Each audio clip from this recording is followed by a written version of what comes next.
changing. Too many people believe that chronic pain, allergies, or illness are permanent and something you're stuck with. Novotny Nutrition and Wellness has been proving that narrative wrong for 29 years and changing lives for the better in the process. Their team is trained in the newest, most advanced pain-relieving techniques and ways to deal with toxins, allergies, pollution, and emotion that make you ill. Call today for a free consultation at 531-254-5695 or go to NovotnyNutritionandWellness.com. Novotny Nutrition and Wellness, located at 7th and Superior. Introducing the Planet Fitness Guide to getting that post-workout glow. Step 1, what's your why? More epic energy? Better sleep? Blow off steam? Step 2, join Planet Fitness for just $10 a month and get moving.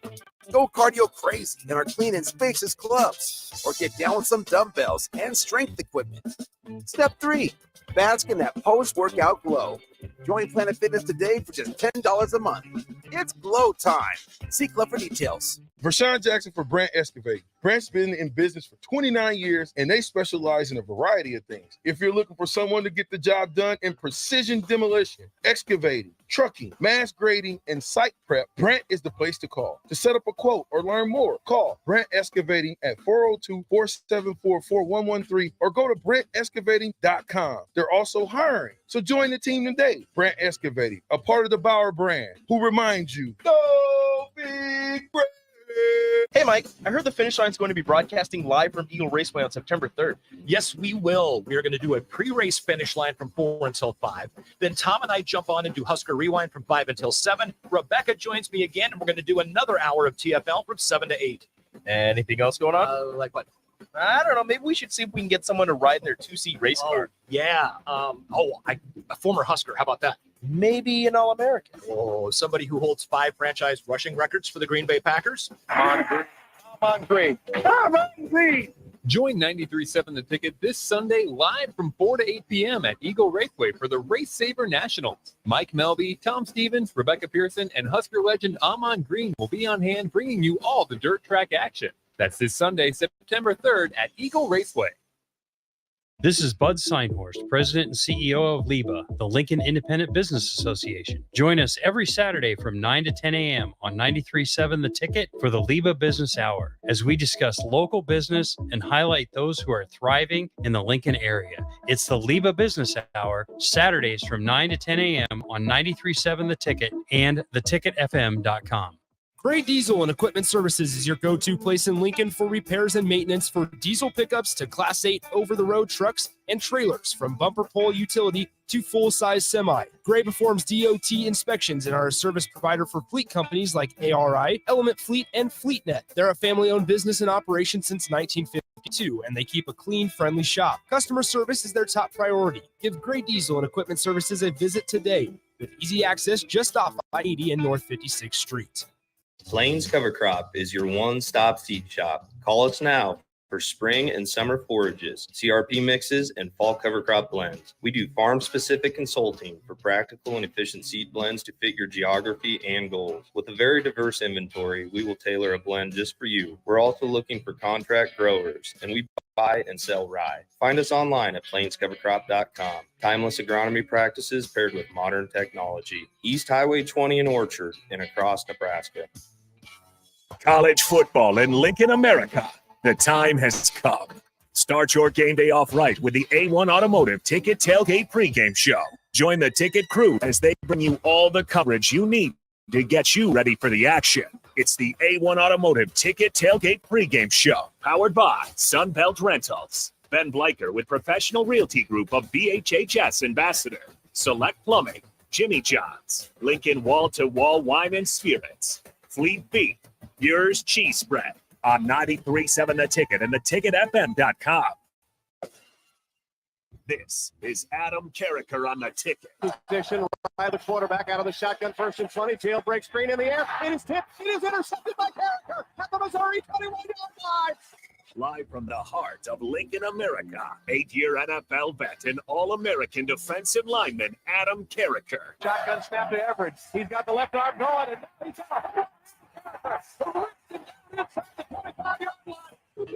on 93.7 The Ticket and theticketfm.com. Here's your host, Adam Carriker. Welcome, ladies and gentlemen, to a Friday edition of Adam Carriker on the Ticket.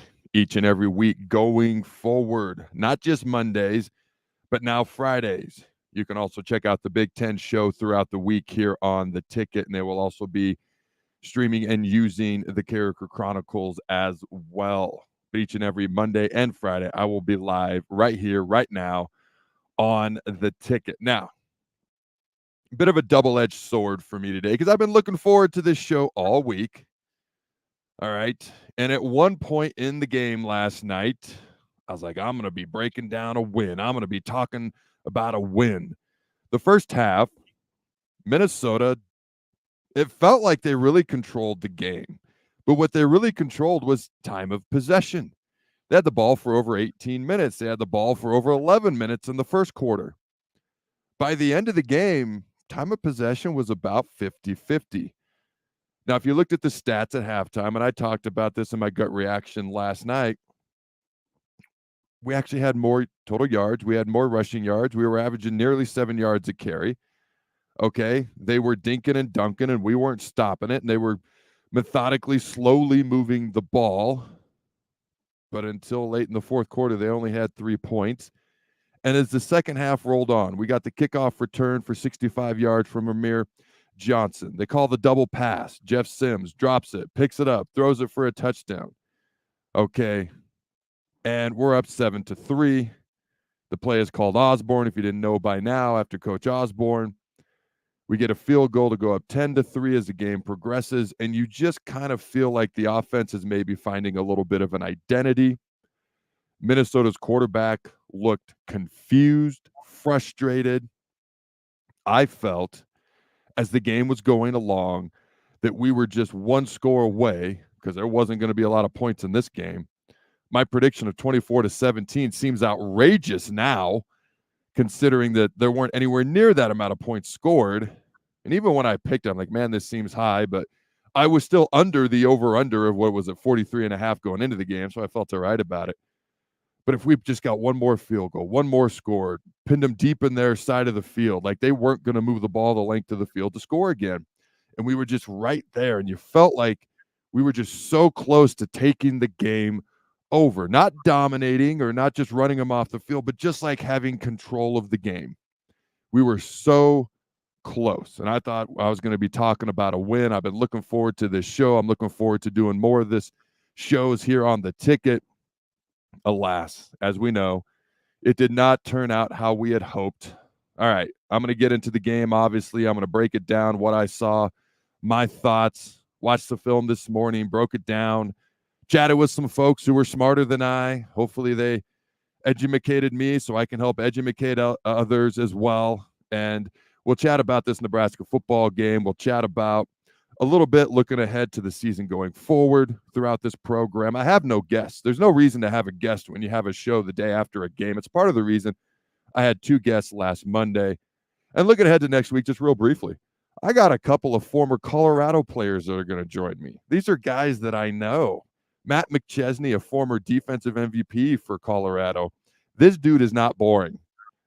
He asked me to come on his show. And when he asked me to come on his show, I'm like, well, you're coming on my show, because this dude, we got to get him on video somehow too. Like he's an entertaining dude.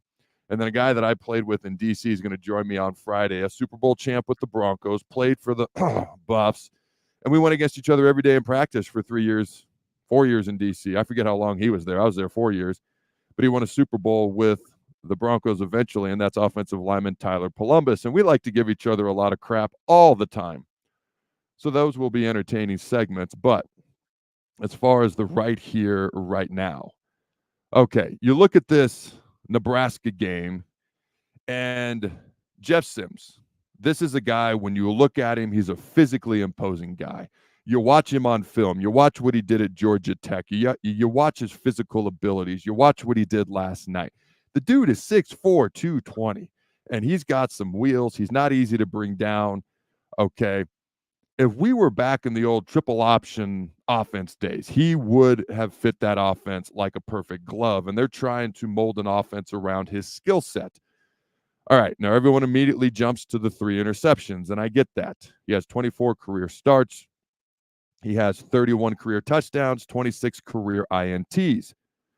All right, he still has 2 years of eligibility left, even though he's got a bunch of experience coming into last night in the season. Typically, an acceptable touchdown to interception ratio, and I call it exceptional because it's kind of like what quarterbacks go for. It's their goal, hoping you'll be better. It's 2 touchdowns to every 1 interception you throw. So obviously, we got to work on that a little bit there with Sims. But the offense kind of just revolves around him. And I know that's silly to say when it comes to a quarterback. That tends to be the case more often than not. But when you think about the run game, all right, he had 91 rushing yards. If you add together our top 2 running backs running totals, it's 81 yards, Gabe Ervin and Anthony Grant. He also had more carries by himself. He carried the ball 19 times. Anthony and Gabe carried it 16. And if you add in our third running back, because Ramir had 1 carry for a negative yard, so the total rushing yards for our 3 top running backs actually would go down a yard, but he still had more carries than our top 3 running backs combined. Obviously, the passing game is going to revolve around the quarterback. So he has to take care of the ball better. He has to be better about his decision-making. That is obvious. 3 INTs is a big deal. Not acceptable if you're trying to win close, tough ball games, especially in your division within the Big Ten Conference. That being said, he does need help. I mean, the offensive line was better. They were better.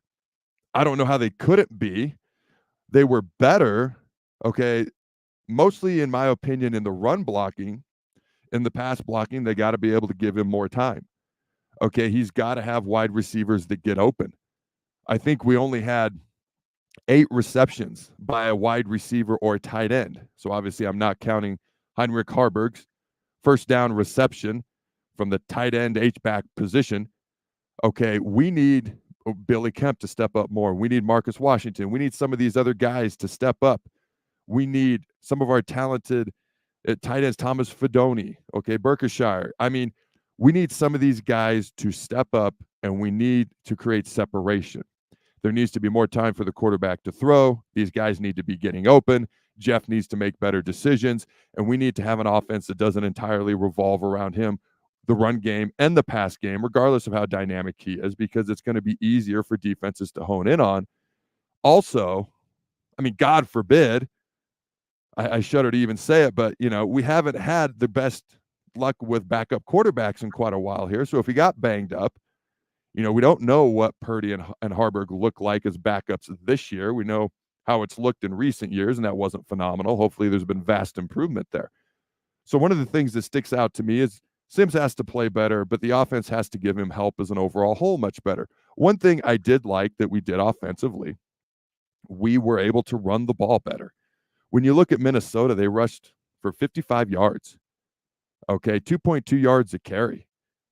I mean, if you had any concerns about the little 3-3-5 defense getting pushed around by these Big Ten bullies, and I don't know that Minnesota's a juggernaut. You know, we'll learn a lot more when we play Michigan here in a few weeks, and we play some of these other Big Ten teams. But Minnesota has pushed us around for a long time. Even if we win the first half of the game, they usually come out in the second half and they push us around. They did not do that to our defense. The 3-3-5 defense, the black shirts, they played well. At the end of the game, granted, it was a short field after Anthony Grant's fumble. It would have been nice to have gotten a stop and prevent them from the game-tying touchdown. I believe that was on a 4th down. Okay, that touchdown pass, and how he drugged that foot is beyond me. He must have extra long toenails or something. Okay, or you know, get the stop when they're trying to get the game-tying field goal. It felt like Minnesota couldn't get the big play. Nobody could really get the big play beyond our trick play. Okay, and the 65-yard kickoff return by Ramir Johnson.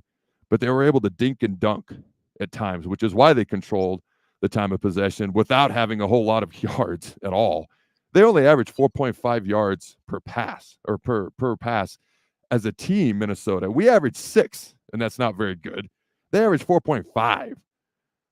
Honestly, it was interesting because I coach youth football. And what I saw from Minnesota, youth football teams do 2 things on offense, typically. They usually give it to their biggest, fastest kid who just tends to stick out on the field. That was us with Jeff Sims. Or the flats are almost always wide open. Everyone, runs cover 3 or cover 1, high school on down, but the flats are usually wide open, and they just killed us in the flats over and over and over. I'm like, oh my God, I'm watching middle school football right here, or JV or even high school football from a schematic standpoint, as far as just give it to your biggest, fastest guy on offense if you're Nebraska over and over, and if you're Minnesota, just kill them with the flats, because that's what teams tend to do at that age.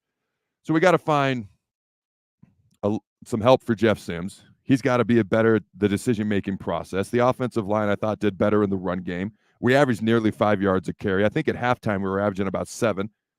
Okay, got to protect the quarterback a little bit better, and got to get separation with the wide receivers and pass catchers. We got to find a way to threaten teams vertically. And we did. We ran a couple of trick plays. We ran the Osborne play. We ran a reverse later on. Okay, so they're trying to find ways to keep the defense on their heels, not be so predictable, the Huskers' offensive coaching staff. So they're trying to be a little bit creative.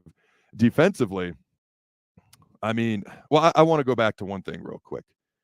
Our running backs, we have legit 3 good running backs, okay? And the fact that your starting running back, the guy that you've heard about a lot this offseason, only had 7 carries in Gabe Irvin Jr. We got to get that guy the ball more, and we got to get the ball to him in appropriate situations. Okay, and yes, I'm alluding to the fumble.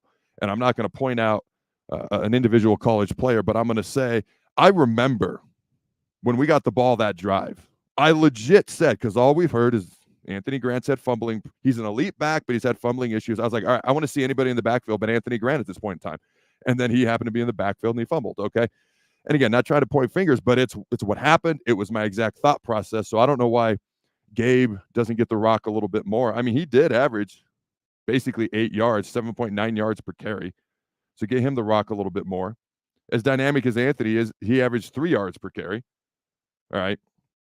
So spreading it out, doing some different things on offense, at least trying to, getting better at things. I know they're limited, obviously. We don't have a lot of deep threats as pass catchers, and we didn't know what to expect from the offensive line. And Jeff Sims is exactly who he was before he got here. Okay. A guy who, you can revolve a lot of the offense around, maybe not so much in the pass game at times, okay, but it would help if he had a little bit of help as well. Now, you look at the special teams. I thought the special teams played pretty well. The coverage units were good. We had the kickoff return that was good. We definitely did. I felt like the special teams was improved last year when Bill Bush took over, and then obviously he became the defensive coordinator as the year went along, and I feel like through game 1, and I don't know how explosive Minnesota is. I know they have some receivers that are really good. Their tight ends really good. Guys that are going to be in the NFL. Beyond that, I have my doubts about how good Minnesota may or may not be this year. They always end up with like 8 to 10 wins, so they're probably going to do that again. I do think their schedule is a little rougher than they've had in the past. But I thought the coverage units on special teams were good. We made our only field goal attempt. That hasn't always been something we can just take for granted around here, so I'll take that for a start. I think it was only like a 30-yard attempt, 27, something like that. Okay, then you look at the defense. I thought the defense played well. It was interesting because the adjustments on defense were obvious. The reason that Minnesota was able to move the ball early on, we were putting a lot of 4-man rushes, okay?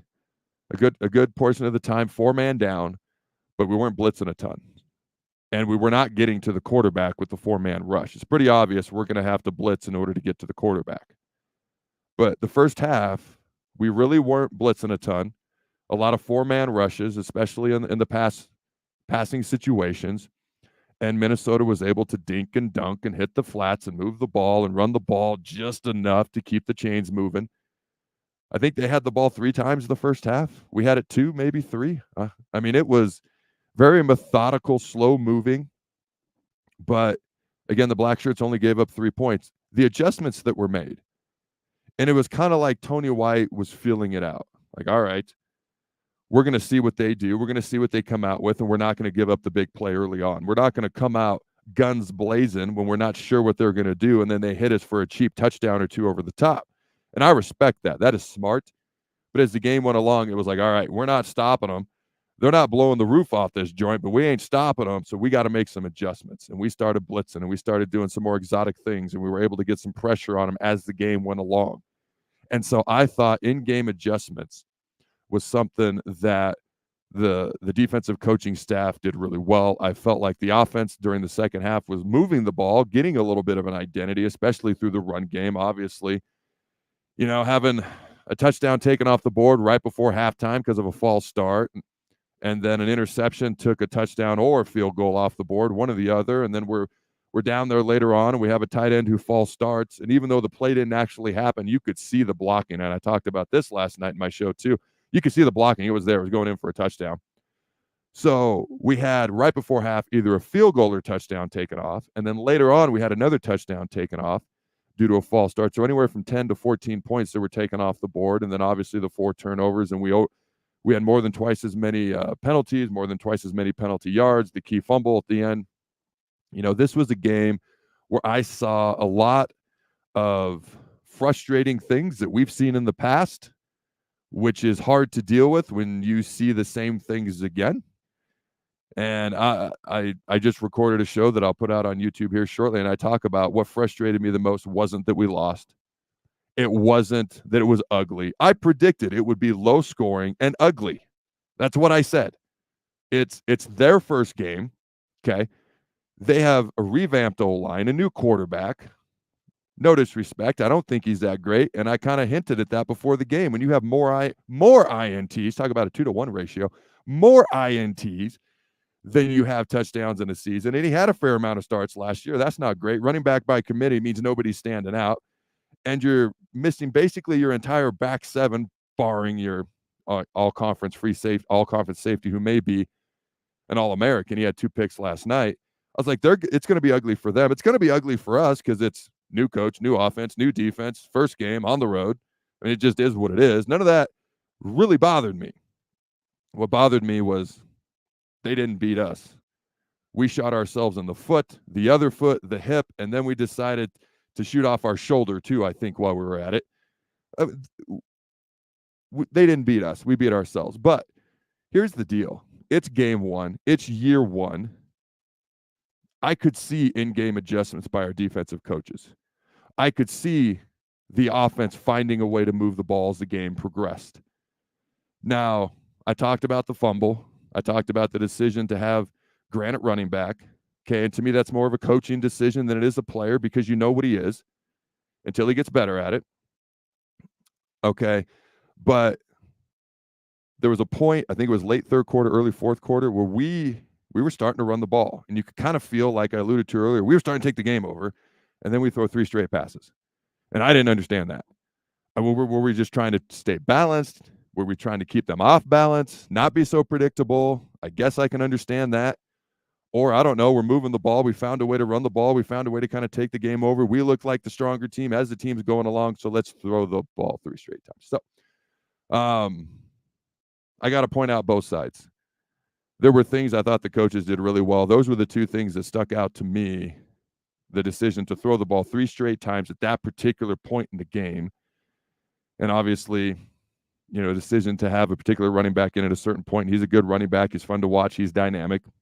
Till he takes care of the ball a little bit better, you have to keep that in consideration. Those were the 2 biggest things that stood out to me as far as in-game decisions. And it's easy to look back on it. It's easy to watch it from the stands. It's easy to watch it from the TV and be like, oh, well, that's an easy thing. Why not to do or to do? Why'd you do that? Well, at the same time, I do think there's a level of accountability that comes with the big paycheck. So that's part of it too. So defensively, I thought we played really well. I mean, we held them to 251 yards, 55 yards rushing, 2.2 yards per carry, 4.5 yards per completion. All they could do was really hit the flats, and then they hit the corner route for the touchdown to tie the game. But I thought the Black Shirts played well. I mean, this wasn't just a slight overhaul. When you go to the 3-3-5 defense, you're completely changing what you do. And to come out game 1 and look like this, and again, I don't know how good Minnesota is on offense, but here's what I do know. I know the Black Shirts looked really good. I know that for 3.5 quarters, they were far and away the superior, superior unit, but they were the better unit to Minnesota's offense. And unfortunately, we couldn't get the stops late in the fourth quarter where we needed to, when they were put in a difficult situation. But they tackled, that T word, tackled really well. So I thought the Black Shirts played well. I think the special teams are definitely improved. The offensive line has improved in areas, still needs to improve in other areas, and I've addressed a lot of the other things as an overall whole. Now, when it comes to the reaction to the game, and if you watched my gut reaction, I think the reason I was the way I was because I literally was like, we had a touchdown lead. We were running the ball. Then we threw it 3 straight times. But I was just like, we're going to not take this game over as in we're just going to run them off the field. But like, we are going to win this game because we have gotten stronger. They look befuddled and the ball's in our hands. And then obviously it went the way it went. And then we lost the way that we lost. And I was so conflicted and frustrated after the game because I had convinced myself that we're going to win this game. And then we're going to go to Boulder and win. And then we're going to win the next 64 games in a row. No, I'm just kidding. But I think that's what frustrated me so much after the game. To keep it in perspective, it's year 1. It's game 1. Okay? Let's not overreact. Let's let the coaches do what they do, and let's let them build this thing. There's obvious pluses. There's obvious things that need to get better. Let's not get too crazy trigger happy with this thing, and let's let Matt Rule and his staff do their thing. We're going to take a commercial break, and then we're going to talk a little bit more football. The people segment. How did I forget that? Call or text 402-464-5685. As always, 402-464-5685. Send me your questions. Last 10 minutes of the show. And as always, check out GElandscapeandsupply.com. We'll be right back.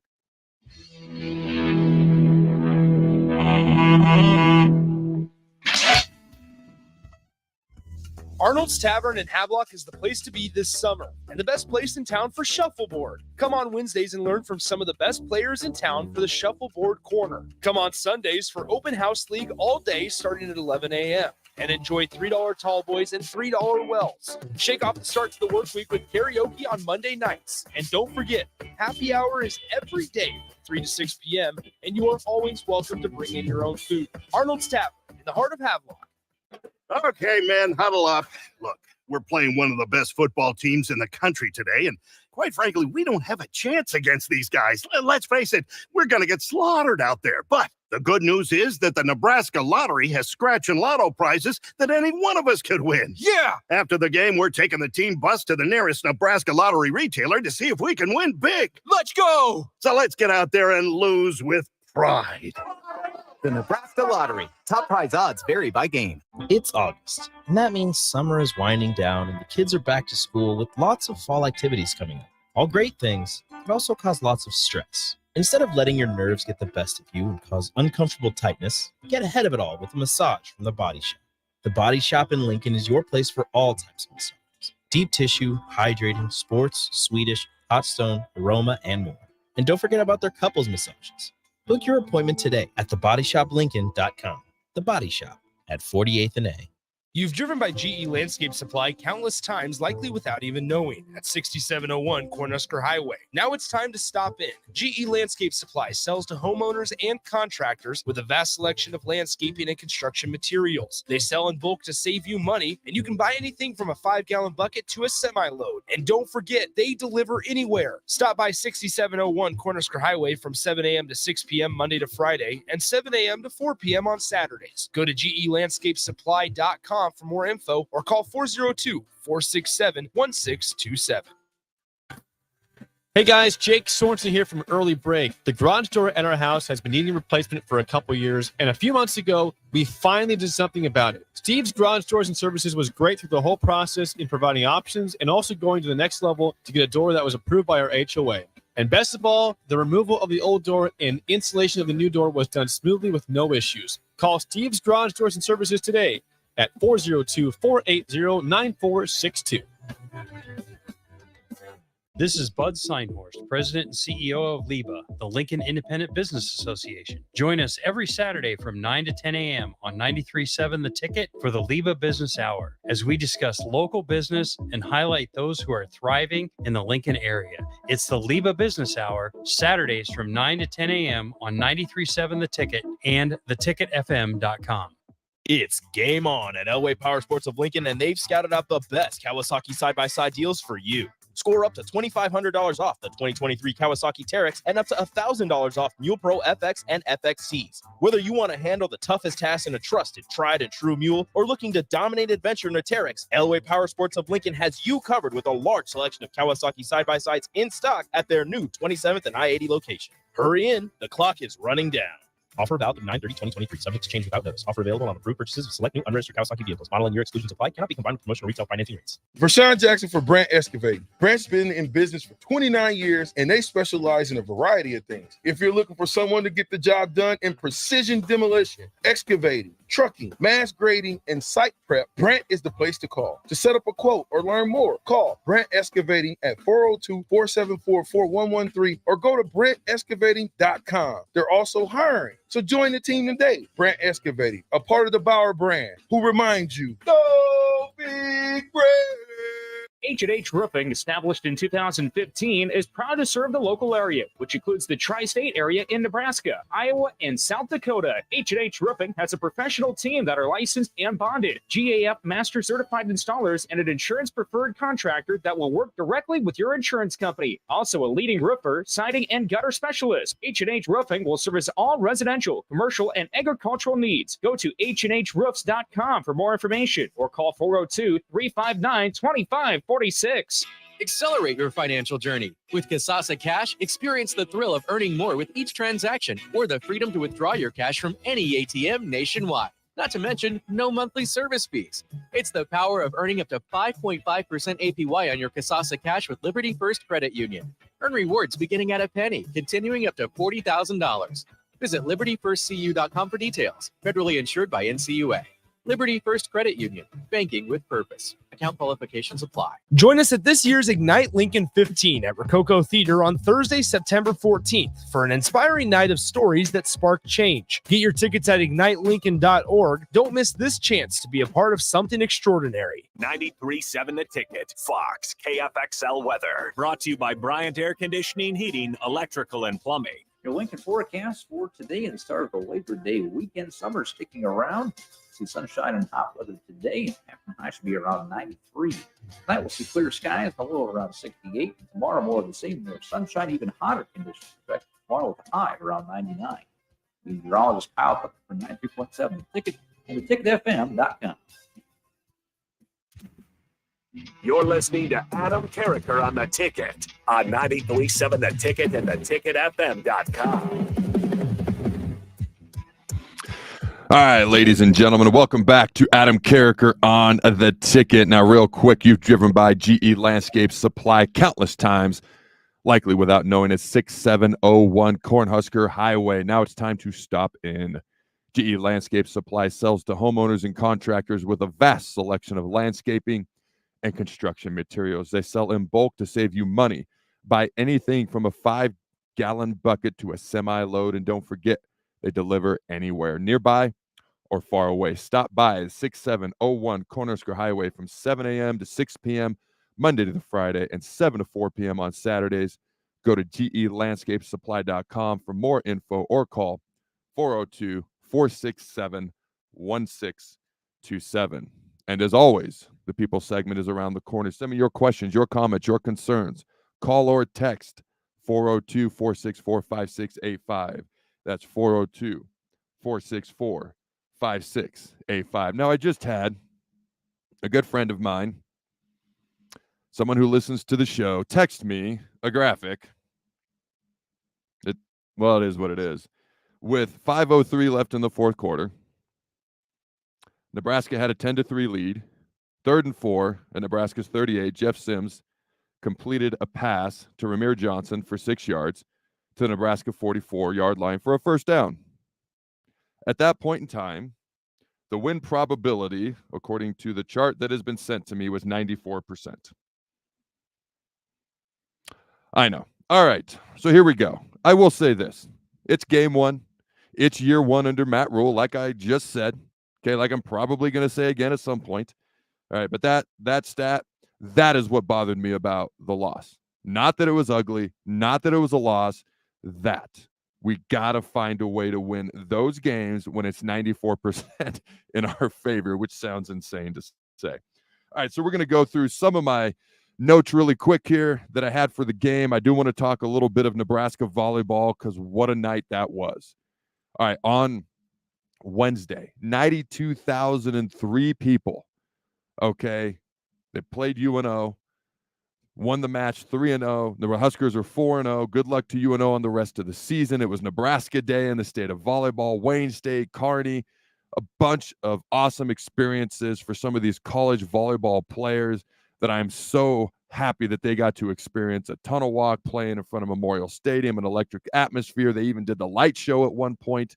Okay, it was a dance party afterwards. It was a celebration of volleyball throughout the state of Nebraska, and I thought it was freaking awesome. It was awesome to see. It was awesome to feel.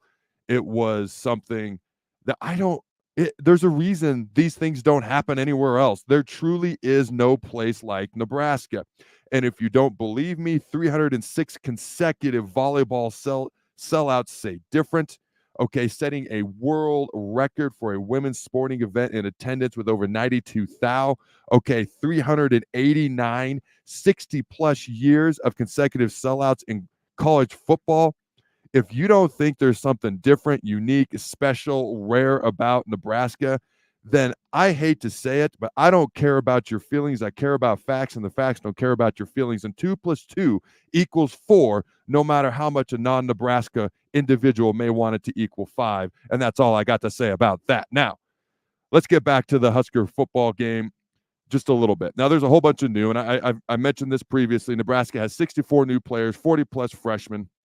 Okay, and Minnesota has a whole bunch of new players as well. I've got stats about our one-loss record and how we're 14, and we led 10 times, and then I don't want to talk about that.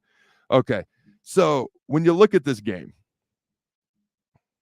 all right, turning the page as I look at the next page of my notes here. Okay. One of the things that stood out to me, and I'm skipping over a lot of this because I just happened to talk about it while I was just talking and not looking at notes. Here's another stat that's not going to thrill you. Okay, Minnesota was 0-6 in their last 6 games when giving up over 150 yards rushing. Nebraska had 181, so Minnesota is now 1-6 in these departments. And I'm not trying to beat a dead horse or beat overly negative. Again, I just use facts to support Nebraska, and so I'm using facts and numbers and stats that some people don't want to pay attention to because they're lazy and they don't want to do their due diligence to just talk about the game. So for me, I look forward to the Colorado game. I look forward to watching Colorado and TCU tomorrow. The most entertaining team this year to watch may be Colorado. And whether they're any good or not, I have no idea. I mean, they put out pictures of their team on their social media, and I swear to God, they look like a youth football team. I mean, these are your players that you're putting in pictures and videos to impress people. I don't see it, but who knows? Maybe they've got more physically imposing players elsewhere that they're just not happening to show. So who knows? But I'm excited for the Colorado game. I'm excited for the TCU Colorado game. I'm curious to see how TCU bounces back. That's a team that nobody saw going to the national championship, probably getting in the college football playoff. Obviously, that national championship game was an embarrassment for them. They were just plain and simply overmatched, intimidated, and everything. And so I'm curious to see how they bounce back. Year 2 under Sonny Dykes. I think they have a lot of new players there as well. So I'm curious to see. I think they're 17th ranked right now. How do they come out at home in Fort Worth versus Colorado? I'm curious to see what Dion does when he doesn't always have the most talented squad on his sideline. He's a good coach, one of the all-time great players, best, in my opinion, DB in NFL history. And he did great things at Jackson State. But way more often than not, he had the more talented team. So what happens when you don't have the more talented team? Recruiting is a part of coaching. It's a part of building a culture. And he's phenomenal at that. But also in-game adjustments, tactical decisions, schematics. I'm curious to see how he does. And his son's an incredibly talented quarterback, Shadur. An incredibly talented quarterback that can run, throw, and turn a broken play into a big play. I mean, that's beyond coaching sometimes. Okay, but what about the other 21 players? And Shadur has never played at a Power 5 program either. So I am kind of curious to see just how good of a coach Deion Sanders is when it comes to in-game adjustments without the most talented team, the tactical approach, the schematic decisions, what he does. It's going to be interesting to watch, and it's something that I'm going to talk about this year because I find it enamoring, and I find Deion Sanders enamoring. And I don't know if I've mentioned it here on this program before, but he was my favorite NFL player growing up. I know our games were so much alike. It's crazy. It's like he's my twin. I used to dance around and I used to, do all the things. I didn't do any of that. We're so completely opposite. And that's actually why I'm a big fan of his. I like people that are different than me. I like people that approach things differently, that look at things differently. I like a variety of opinions and outlooks on things. And so I always found him incredibly entertaining. And so I find him entertaining as a player and as a coach. So we get back to this Nebraska game. And again, okay, the people segment's right around the corner. Call or text the last 10 minutes of every show I do, 402-464-5685. Send me your questions. Send me your comments. All right. Send me your concerns, whatever they may be. You look at if you go back to the defense, and for 3 3/4, 3 3/3 of a quarter, how do I say that? 3 quarters and 3/4 of the fourth quarter. There we go. All right. They held Minnesota to 3 points. Okay. The final, 2.5 minutes of the game, a short field helps Minnesota out, obviously. But I thought it was one of those things where early on, maybe it was a little bit of bend but don't break, but I also felt like it was Tony White feeling out what is this Minnesota team going to do, and I don't mind giving up a few first downs as long as I don't give up the big play until I get a feel for what they're doing, and then the Blackshirts started attacking, and that's when Minnesota started struggling. And so obviously the last 2 minutes, 2.5 minutes, whatever the case may be, Minnesota gets the touchdown and they get the field goal. So hopefully next time we're able to close it out, and the Blackshirts played well. Definitely can't put this loss on them. All right. It's on turnovers. It's on mistakes. It's on penalties, little things here and there. Just finding a way to win, learning how to win. Okay. And it's interesting because if you look at, Minnesota, it's not like they looked exponentially better than us. I could argue we looked more often throughout the game, and particularly the second half. I could argue we looked better. And again, when I looked at the stats at halftime, I thought Minnesota was controlling the game, but we had better stats. They were just dinking and dunking, and I think Tony White was feeling things out. Again, at the end of the game, they figured it out, and we didn't. So maybe I'm being generous when I say maybe we look better for more of the game than they did, because maybe that's not the truth. I don't know, but here's what I do know. They're in year 7 under PJ Fleck. We're in year 1, game 1 under Matt Rule on the road. And this is the first time, mentioned this before, a Nebraska coach has coached their first game of their tenure on the road since 1946. You've got PJ Fleck, who's Minnesota's head coach. He's had more wins through the first 6 seasons of his tenure as Minnesota head coach than any Minnesota head coach had through the first 6 seasons of any previous head coach's tenure since 1906. That was a mouthful. I will not try to say that again, let alone 3 times fast. And I'm looking at Minnesota, and I'm looking at Nebraska, and I don't see a drastic difference. Now, obviously, there's things I want to see that are to be better and to be improved.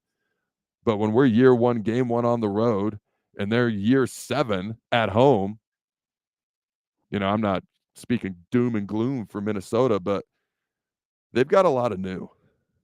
And they got to fix some things with their quarterback, and he found out a way to get it done last night when he needed to against us. But I'm not like earth-shattering heartbroken over what I saw. I was pissed and mad at how we lost. Again, the same all too familiar way. But when you look at everything as an overall whole, I didn't see a whole lot of difference between a program in year 7 under PJ Fleck and a program year 1, game 1 under Matt Rule. There was a few times we had to take timeouts to avoid a penalty, or we were a little discombobulated on offense specifically. Could have predicted that. Okay. Hence the word ugly in my prediction.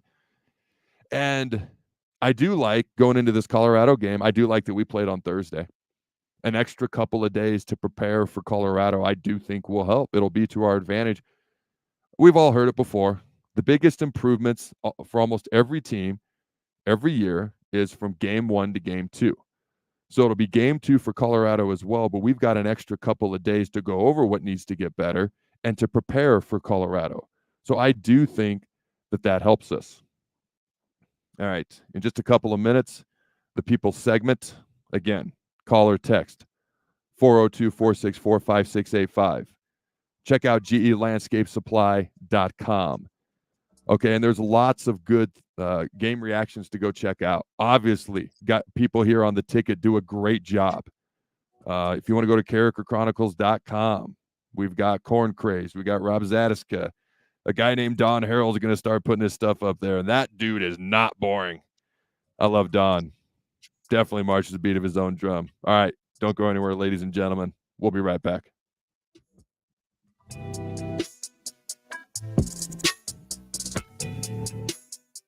You've worked hard all year, sweating, building, providing. Labor Day is your day. Schaefer celebrates you this Labor Day. Take this opportunity to save on LG appliances for your home. Your hard work should be rewarded. Schaefer's has up to $500 in cashback rebates and interest-free financing on the new LG appliances you deserve. Schaefer's, local and family-owned since 1946. Plains Cover Crop is your one-stop seed shop. Call us now for spring and summer forages, CRP mixes, and fall cover crop blends. We do farm-specific consulting for practical and efficient seed blends to fit your geography and goals. With a very diverse inventory, we will tailor a blend just for you. We're also looking for contract growers, and we buy and sell rye. Find us online at plainscovercrop.com. Timeless agronomy practices paired with modern technology. East Highway 20 in Orchard and across Nebraska. Gray Diesel and Equipment Services is your go-to place in Lincoln for repairs and maintenance for diesel pickups to Class 8 over-the-road trucks and trailers, from bumper pole utility to full-size semi. Gray performs DOT inspections and are a service provider for fleet companies like ARI, Element Fleet, and FleetNet. They're a family-owned business in operation since 1952, and they keep a clean, friendly shop. Customer service is their top priority. Give Gray Diesel and Equipment Services a visit today with easy access just off I-80 and North 56th Street. Attention all Wings fans. 89-cent wings are back on Tuesdays at Buffalo Wings and Rings in Lincoln. Enjoy the best wings in town for boneless or traditional at a price that makes the whole family happy. And now at the Williamsburg Village Wings and Rings, you can enjoy $1.50 tall boys in Bud Light, Coors Light, Busch Light, and Michelob Ultra every day after 7 p.m. and all day on Sundays. Get to Wings and Rings today and make sure to stop by on Tuesdays for 89-cent wings. Junior Achievement of Lincoln inspires and prepares young people for success. Learn more about the people involved in the organization and the success stories over the years each Thursday from 7 to 8 p.m. for the Junior Achievement Hour on 93.7 The Ticket and theticketfm.com. Too many people believe that chronic pain, allergies, or illness are permanent and something you're stuck with.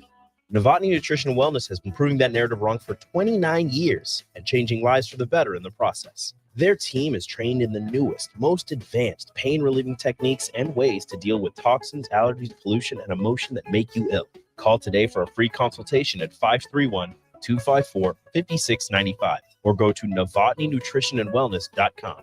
Novotny Nutrition and Wellness, located at 7th and Superior. Warning, this ad will use the F word often, so listen at your own risk. Family fun, fun with friends, freedom from fuel, free Yeti cooler, free driveway delivery. Hey, this is Carl from Nebraska Golf Carts and Price Right Auto, and we have the all-electric Bentelli Fun Carts, and they are a blast. Plenty of fun colors, and these street-legal carts come in both 4 and 6 passenger. Tell us you heard us on the ticket and get a free Yeti cooler with your purchase. Hurry, supply is limited. Check them out at 1235 West O in Lincoln or NebraskaGolfCarts.com. Vershawn Jackson for Brant Excavating. Brant's been in business for 29 years, and they specialize in a variety of things. If you're looking for someone to get the job done in precision demolition, excavating, trucking, mass grading, and site prep, Brant is the place to call. To set up a quote or learn more, call Brant Excavating at 402-474-4113 or go to BrantExcavating.com. They're also hiring, so join the team today. Brant Excavating, a part of the Bauer brand, who reminds you, go big Brant. Get rid of pesky critters once and for all with Bats to Rats. Their expert team is here to help you reclaim your home. No more sleepless nights caused by crawling critters or flapping wings. Bats to Rats ensures a safe environment for every family member. Check the website at batstoRats.com for amazing offers, and if you mention this ad, you'll receive $10 off your initial inspection cost. Don't allow uninvited guests to take over your home. Trust Bats to Rats for a peaceful and rodent-free living space. Keep your planter. Upgrade your technology with a John Deere Performance Upgrade Kit from Landmark Implement. Choose from ExactEmerge, MaxEmerge 5, or MaxEmerge 5E electric drive row units. Take your planter to the next level. Improve yield potential and profitability without buying new. Get new technology, increased performance, and confidence from your planter that's already in your shed. Contact your local Landmark location to order your John Deere Performance Upgrade Kit and experience the Landmark difference. This is Bud Seinhorst, President and CEO of LIBA, the Lincoln Independent Business Association. Join us every Saturday from 9 to 10 a.m. on 93.7 The Ticket for the LIBA Business Hour, as we discuss local business and highlight those who are thriving in the Lincoln area. It's the LIBA Business Hour, Saturdays from 9 to 10 a.m. on 93.7 The Ticket and theticketfm.com. You're listening to Adam Carriker on The Ticket on 93.7 The Ticket and theticketfm.com. All right, ladies and gentlemen, welcome back to Adam Carriker on The Ticket. It is the time for the People's segment. Real quick, because I don't want it to get overshadowed. Okay, the football thing is more recent. The football game is more recent. It's stinging because it's a loss. But again, I want to give a shout out to Volleyball Day in Nebraska. 92,003 people watched volleyball in Memorial Stadium. I don't want that to get lost in the shuffle, and I don't want it to get overshadowed because it should not. Shout out to Coach Cook, those teams, those ladies, and of course, the fans. All right. So real quick, make sure you catch up on all your post-game reactions here on 93.7 The Ticket. Okay, lots of great reactions. You can obviously check out a bunch of stuff at carrikerchronicles.com as well. It is time now for the People's segment, and I got 3 questions here so far. Keep sending them in. Call or text 402-464-5685. And I should mention, I did announce on social media the other day that I'm not bringing Carriker Live back. And one of the things that was sad about that is I won't be interacting live with fans, except one of the things that excites me the most about The Ticket is I can do it right here, right now. And then that's the whole reason I made the last 10 minutes of every show the People's segment. Okay, I wanted to get to a point where there's so many questions that I have a hard time getting it in 10 minutes, and then maybe we got to expand it into another segment or whatever the case may be.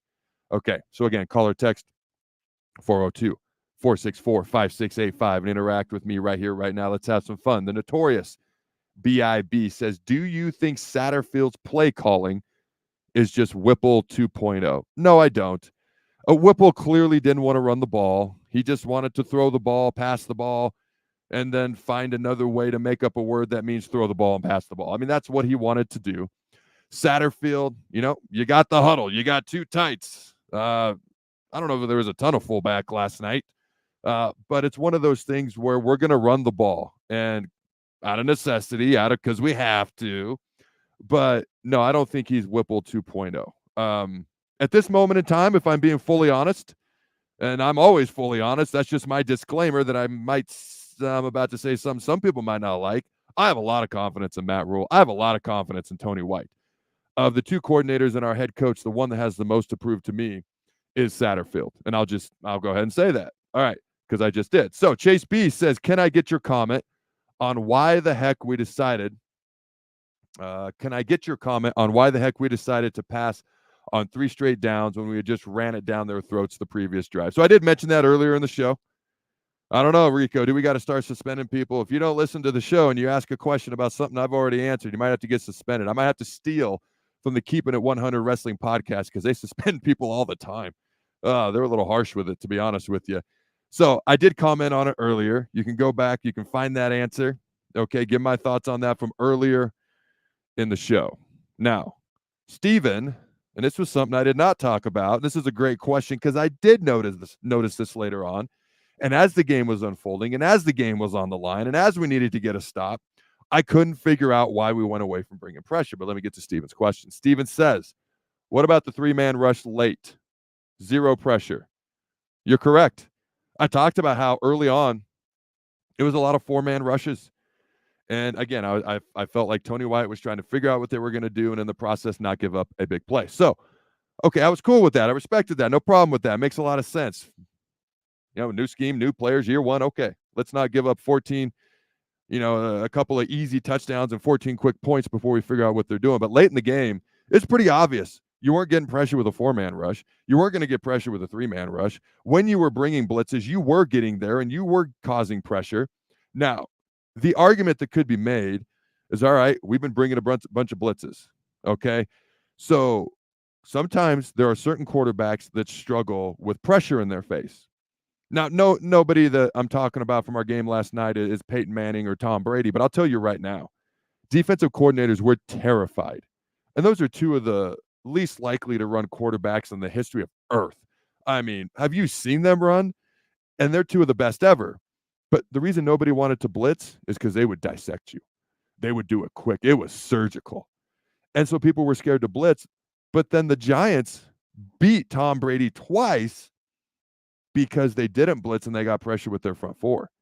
Now, there are quarterbacks that if you blitz them, they struggle. But there are other quarterbacks, the more you drop and the more exotic your coverages are rather than exotic blitzes, they struggle with that. And Tom Brady and Peyton Manning didn't struggle with much. But anytime we played them, we always knew they had a harder time mixed up coverages and disguising coverages than exotic blitzes. That didn't bother them at all. Okay. When we played Michigan State in the Alamo Bowl, I was a redshirt freshman. It was the year Solich got fired. Pelini was the interim coach right before Callahan came in. Jeff Smoker, Michigan State's offense, was lighting up the scoreboard. And we put in a specific 3-man rush where one of the D tackles drops over the middle of the field about 4 yards right in the middle because they did all these little drag routes. And I think they scored 3 points. I think we beat them 17-3. I played in the game. You think I'd remember. I think it was 17-3. It may have been 17-10, but I'm sure it was 17-3. Their offense was so confused and bamboozled and hoodwinked, and they were so lost. Now, back to your question. I understand that Tony White's like, all right, maybe we've been blitzing a ton. Now let's mix it up, catch them off guard. What I would argue is you weren't having success when you weren't blitzing early on. Okay, even dropping an extra guy here late in the game. You were having success with blitzing. Okay, if it ain't broke, I always say don't break it. In other words, don't do something to break it. I know that's not the saying. It's how I say it. If it ain't broke, don't break it. Okay, they were having trouble with the blitzes. When the game's on the line, do what you've been having the most success with. That would be my response to that. Okay, again, still a big fan of Tony White. Think he's done how good our defense looks, as different as it is from it's been in recent years, schematically to quality of play, is quite impressive. But on that one thought, I have a varying thought. One-Eyed Ray says, your thoughts on the ejection. I totally agree. That should have been a roughing the passer, but it didn't feel egregious. Shouldn't intent be considered in the decision to remove a player from the game? I'm going to answer your question with a question. Name me one other sport under God's hot sun on planet Earth where a player gets ejected by simply trying to make a play throughout the course of the game, throughout the course of the sport. They're simply just trying to make tackles. They're simply just trying to sack a quarterback. Why is college football and football the only sport where you can get ejected out of the game for just trying to make a play? I mean, you can get in a freaking fight in hockey and you might go sit your tush down for a little bit and then you get to come back in and play. You ain't ejected. There's no other sport on planet Earth where you're going to, the guy dunked too hard. He's out of here in basketball. Okay, the guy struck out 5 times today. He's out of here. No, he just sucks. Cut him, but you don't eject him.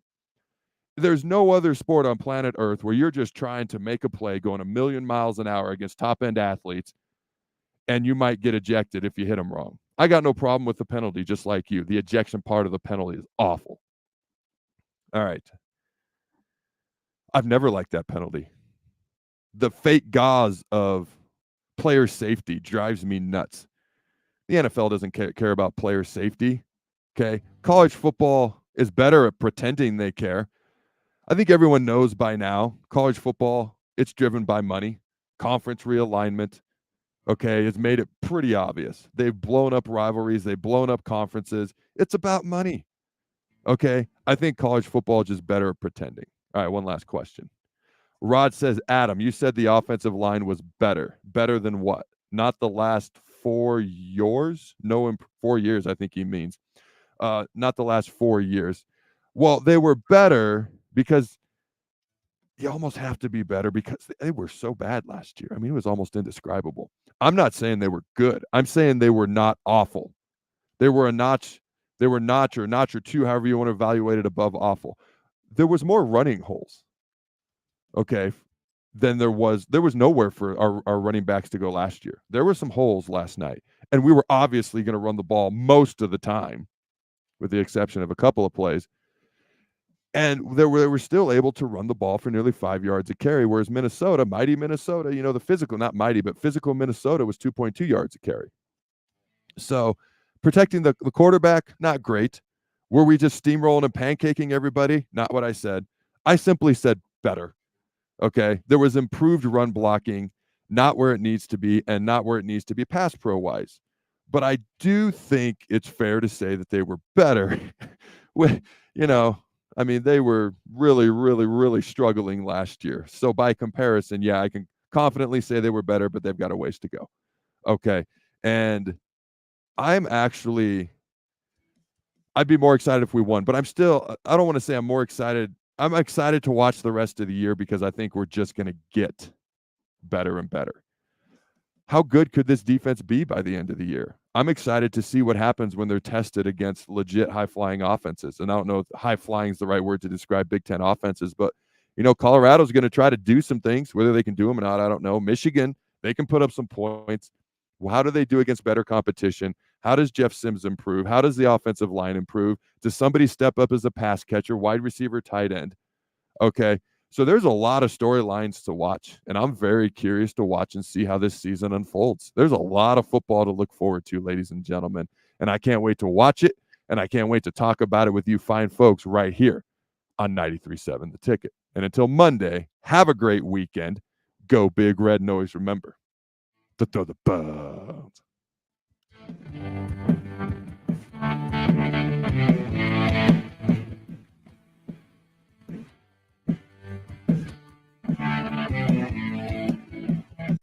This is Lincoln's home for sports talk on the FM dial. The home of Kansas City Royals baseball. KNTK FM First, 93.7 The Ticket.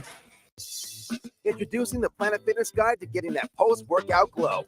Step 1, what's your why? More epic energy? Better sleep? Slow off steam? Step 2, join Planet Fitness for just $10 a month and get moving. Go cardio crazy in our clean and spacious clubs, or get down with some dumbbells and strength equipment. Step 3, bask in that post-workout glow. Join Planet Fitness today for just $10 a month. It's glow time. See Club for details. Okay, it's time to sell the house. How do we even begin to choose from the hundreds of realtors in town? Easy. We make a pros list. You mean a pros and cons list? No, just a pros list. We need someone with pro photography to showcase the house in the best possible way, pro marketing to make sure we get maximum exposure, pro negotiations so we know we get the best price. This is one of those times where you already know the right answer, isn't it? You know it is. Ben Bleicher and Professional Realty Group. Contact Ben Bleicher and the team at Professional Realty Group of Berkshire Hathaway's Home Services Ambassador. Online at prg-ne.com. An energy tip from LES. Schedule a furnace or heat pump check to ensure your heating system runs at its peak efficiency before winter arrives. Learn more easy ways to save at les.com. Hi, Sean Callahan here for Koppel Chevrolet GMC, and Bob just wanted to say thank you for a record-setting July here at Koppel. The summer sales event continues in August, and the incentives are crazy good. Check this out. We got 0.9% financing along with a $2,500 trade-in rebate on select new models. You heard right. 0.9% financing has been extended along with a trade-in rebate. Also, our GM-certified used inventory is filling up fast, so make that money-saving drive to Koppel. It's just south of the interstate, or shop online at koppelcars.com. You'll be glad you did. All deals with roof credit. Hey, Mike, I heard the Finish Line is going to be broadcasting live from Eagle Raceway on September 3rd. Yes, we will. We are going to do a pre-race finish line from 4 until 5. Then Tom and I jump on and do Husker Rewind from 5 until 7. Rebecca joins me again, and we're going to do another hour of TFL from 7 to 8. Anything else going on? Like what? I don't know. Maybe we should see if we can get someone to ride in their 2-seat race car. Yeah. A former Husker